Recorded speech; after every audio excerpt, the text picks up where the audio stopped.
ভাইয়া আমার, আখিরাত তো অনেকগুলো ঘাটি।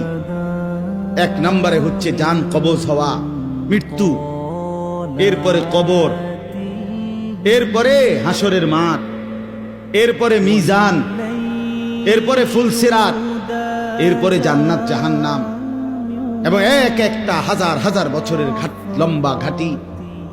বন্ধু আমার, শুধুমাত্র কসম আল্লাহ, কোন ব্যক্তি যদি বেঈমান, কাফের, মুশরিক, নাফরমান, পাপী জিন্দেগি নিয়া মৃত্যু পর্যন্ত পৌঁছে, খোদার কসম শুধু মৃত্যুর যন্ত্রণা, শুধু জান কবজের যন্ত্রণা, আল্লাহর কসম এটুকুই সহ্য করার ক্ষমতা তার থাকবে না।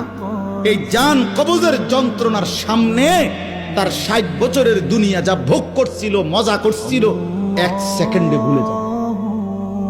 ইমানদার, আমি শুধু এই কথাটাই এখন শুনাইতে চাই। এই তর্জমাটা বললে আমার কথা শেষ। এটাই আমার বক্তব্য। ভাইয়া, কবরে লম্বা সময় থাইকা কি কষ্ট পাইবা বেনামাজি সন্তান, হারাম উপার্জনকারী বাবারা, বেপর্দা মা বোন, সেটা তো লম্বা বিষয়।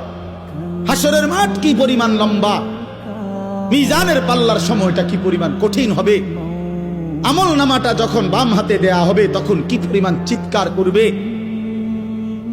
ফুলসিরাত পার হতে 30,000 বছরের রাস্তা, এই অন্ধকারাচ্ছন্ন রাস্তা কিভাবে পার হবে সে তো পরে লম্বা বিষয়। শুধু জান কবজের সময় মৃত্যুর, যেটাকে বলে রুহু কবজ হওয়া, মৃত্যুবরণ করা, এই কষ্টটাও তো সহ্য হইল না। এই কষ্টটা তো সহ্য হবে।